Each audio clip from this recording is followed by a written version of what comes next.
इंसानियत इंसान को महान बना देती है। इंसानियत इंसान को महान बना देती है। लगन हर मुश्किल जीवन को आसान बना देती है। लगन हर मुश्किल जीवन को आसान बना देती है। ईश्वर के लिए हृदय में श्रद्धा होनी चाहिए। ईश्वर के लिए हृदय में श्रद्धा होनी चाहिए। सच्ची आस्था पत्थर में भगवान बना देती है। सच्ची आस्था पत्थर में भगवान बना देती है। हेलो दोस्तों, स्वागत है आपका हमारे यूट्यूब चैनल में। मैं आदित्य प्रताप यादव आज आपको संत शिरोमणि भगवान संत रविदास जी की जयंती के बारे में बताने वाला हूँ।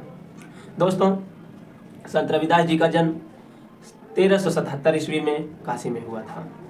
दोस्तों, इनका कोई अस्थाई या जन्म नहीं है। इनका कोई अपने अनुसार लोग बताते हैं कि इस समय में हुआ था इनका जन्म। दोस्तों, इनके पिता श्री संतोख दास तथा माता कलसा देवी थी। जैसा कि संत रविदास अपनी बचपन की ही आयु में यह अपने पिता संतोख दास भी इनके चर्मकार थे। चर्मकार मतलब मोची, सरल शब्दों में कह सकते हैं, जो जूता बनाने का, पॉलिश करने का काम करते हैं। दोस्तों, ये अपने पिता का काम को अपना व्यवसाय मान लिए थे। ये काशी में बैठे मोची का काम करते थे। ये मोची के साथ साथ ये भगवान कृष्ण, भगवान राम, तमाम ये भक्ति काल के रहने वाले थे। इसके लिए इन्होंने अपनी भक्ति में इनकी आस्था ज़्यादा थी। ये गंगा में बैठे तमाम वहाँ के साधुओं को, ये अपने घर, अपने साधुओं में इनका रहना जाना, खाना पीना, तमाम हर तरह की सुविधाएं बहुत होने लगी। ये साधुओं को अपना अस्तित्व मानते थे, सोचते थे कि साधु ही मेरे जीवन के सबसे सुगम है। दोस्तों, इनके पिता इस चीज़ों से उन्हें गुस्सा आती थी कि ये जो भी कमाते थे, जो भी खाते थे, ये अपने साधुओं में दान देते थे, साधुओं में अपना सब कुछ करते थे। इसलिए इनके पिता ने इन संत रविदास जी को घर से निकाल दिया और इनकी 12 साल की आयु में शादी हो गई थी। ये अपनी पत्नी को लेकर अलग रहने लगे। इन्हें घर से खुली छूट मिल गई कि ये अपना हर टाइम साधुओं के लिए जीवन अर्पित करते थे। ये काम करते अपना जीवन यापन करने के लिए, और भक्ति में बहुत लीन थे। भक्ति में लीन होने के कारण ये अपना गंगा में नहाते, वहाँ बैठ के मोची का काम करते, और बल्कि इनकी आस्था साधुओं में होने की वजह से ये अपना फ्री में जूता पॉलिश करते, फ्री में उनको दे देते थे सामान। फिर क्या हुआ, आगे चल के ये इतने भक्ति में विलीन हो गए कि खुद भगवान साधु के वेश में इनके पास आते हैं और इन्हें हीरे की तमाम ऐसी सारी चीज़ें देते हैं कि जो इससे संत रविदास जी की आर्थिक स्थिति सुधर सके।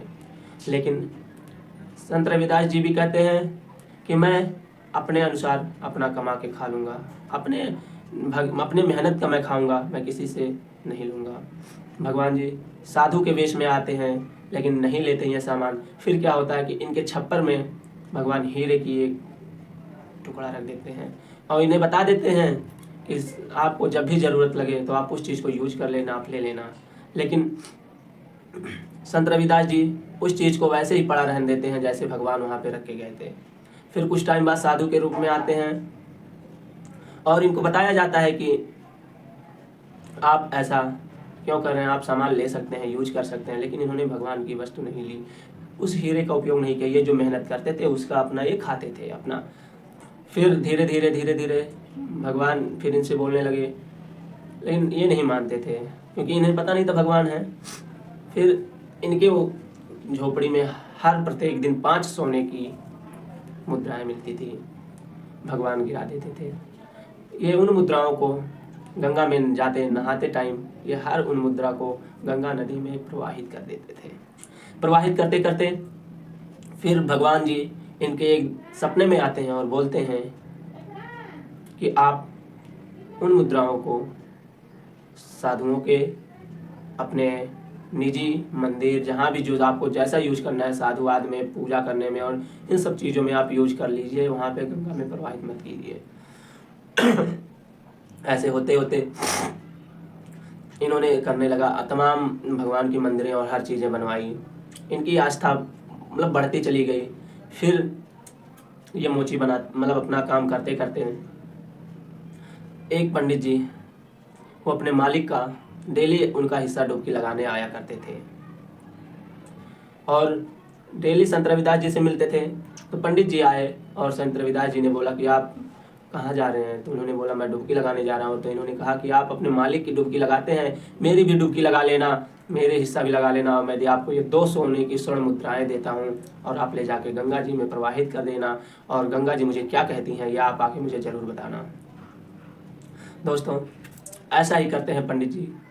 अब जी गए, नहाए, अपने मालिक का हिस्सा, फिर अपने इनका दिया हुआ स्वर्ण मुद्राएं डुबकी लगाते हैं और गंगा में ऐसे करते हैं तो गंगा में 2 हाथ आते हैं और दोनों हाथों में अपना लेके मुद्राएं अंदर चली जाती हैं।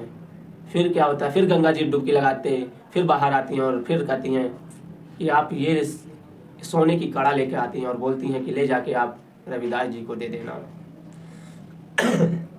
इतना क्या था, अब रविदास जी को देने की बजाय पंडित जी लेके आते हैं गंगा मैया के पास से। इनके पंडित जी के मन में लालच आ जाती है।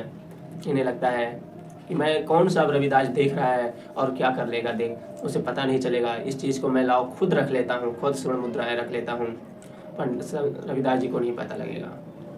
फिर अगली सुबह में संत रविदास जी मिलते हैं और कहते हैं गंगा जी ने आपसे कुछ कहा या कुछ मुझे संदेश भेजा है? इन्होंने कहा, पंडित जी ने बोला संत रविदास जी से कि ऐसा कुछ भी नहीं कहा उन्होंने। तो फिर चलते हैं और अब पंडित जी उस सोने का क्या करते हैं, वो अपनी उस किसी सुनार को दे देते हैं। अब वो सुनार अच्छा खासा उनको पैसा दे देता है। पैसा देने के बाद और मतलब ऐसे ऐसे चलते चलते फिर उस सुनार ने एक सेठाइन अपने लिए उस सोने के कड़े को ले लेती हैं। सोने की कड़ों को लेकर वो घूमती हैं, अच्छा लगता है। फिर वो उस सोने के कड़े के साथ अपनी महारानी, जो राजा था वहाँ का, उनकी रानी से मिलने जाती हैं और रानी जी को यह कड़ा अच्छा लगता है और उन्हें कहती हैं। तो सेठ जी, मतलब जो भी हैं सेठाइन जी, वो अपने उस कड़े को दे देती हैं उनको और बोलती हैं, सब उन्हें सब अपने भेंट कर देती हैं और दे देती हैं। और फिर एक दिन होता है ऐसा कि रानी जी राजा से बोलती हैं कि सुनिए जी, मुझे ऐसा ही कड़ा और ला के दीजिए, मुझे अच्छा लगता है। और राजा ने पूरे राज्य में अपने सभी सुनारों को बुलाता है और कहता है मुझे ऐसे ही सोना चाहिए। तो किसी ने बना नहीं पाया, कोई नहीं बना पाता है। फिर क्या होता है, उस सुंदर बनावटी को देखकर लोग डर जाते हैं, नहीं बना पाते हैं। फिर ये पता किया जाता है कि ये चीज़ कहाँ से आया।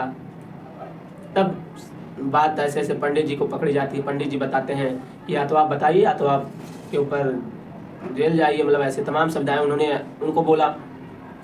तो इन्होंने बताया कि मैं गया था गंगा जी में डुबकी लगाने और भगवान जी ने मुझे, गंगा मैया ने मुझे आशीर्वाद के रूप में संत रविदास जी को देने के लिए बोला था, लेकिन मेरे मन में लालच आई और मैं इस कड़े को अपने आप लेके सुनार के हाथ बेच दिया। तो फिर उस राजा जी और मतलब रानी, तमाम पंडित जी लोग संत रविदास जी के पास आते हैं, माफ़ी मांगते हैं और बोलते हैं साहब मुझे माफ़ कर दीजिए। और तब चर्मकार राजा जी बोलते हैं कि आप एक कंगन और ऐसे ला के मुझे दीजिए। तो चर्मकार जो है संत रविदास जी अपना चमड़ा डुबोते हैं और गंगा मैया से आशीर्वाद मांगते हैं कि ऐसा मुझे एक कड़ा और दे दीजिए। और चमड़े में उस अपने पानी में हाथ डालते हैं और बोलते हैं मन चंगा तो कठौती में गंगा। फिर उसी सेम आकार का उसी तरह से एक कड़ा ला कर दे देते हैं।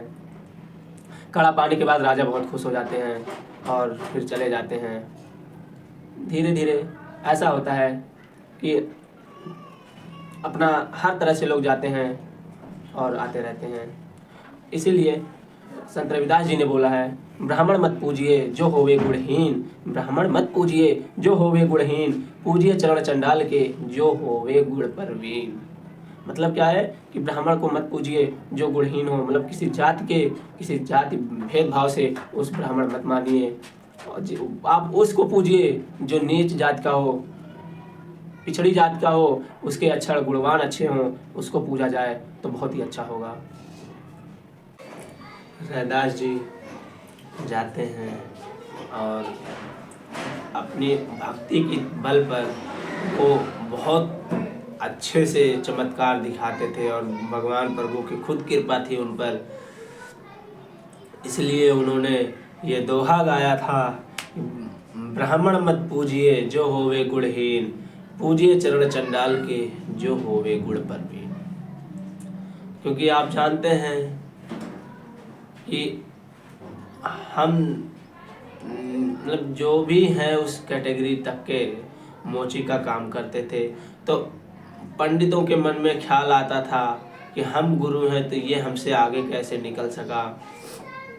ऐसे ऐसे करते करते अब जो पंडित जी सोना लेके भागे थे, जो चुराए थे, उनसे पूछा, वो तमाम वो हर जगह नीचा गिरने लगे, हर जगह डूब, मतलब होता ना कि जैसे पिछड़ते जाना।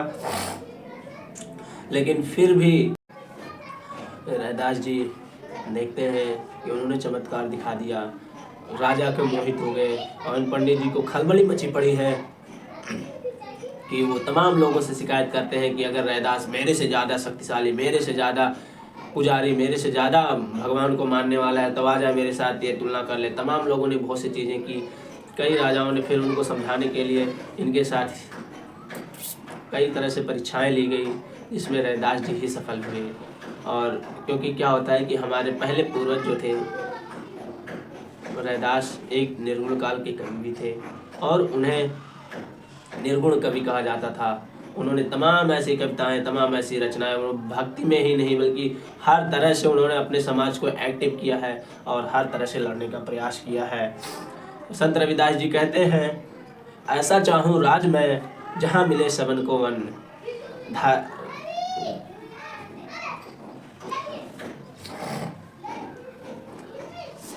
रैदास जी कहते हैं कि ऐसा तमाम तरह से लोग रैदास जी को भगाते हैं, लेकिन रैदास जी अपने उन कर्म के बदौलत, अपने उस भक्ति के बदौलत अब तमाम समाज के लोगों को बताया कि आप ऐसा मत करिए और कहीं भी इंसानियत दिखाइए। मैं संत रविदास, संत शिरोमणि रविदास, भगवान रविदास, उनको हम जिस उपाधि से भी बोल सकें, कवि रैदास, जिस तरह से बोल सकें वो सब कम है। हम उनके पावन जयंती पर बहुत बहुत शुभकामनाएं देते हैं। धन्यवाद दोस्तों।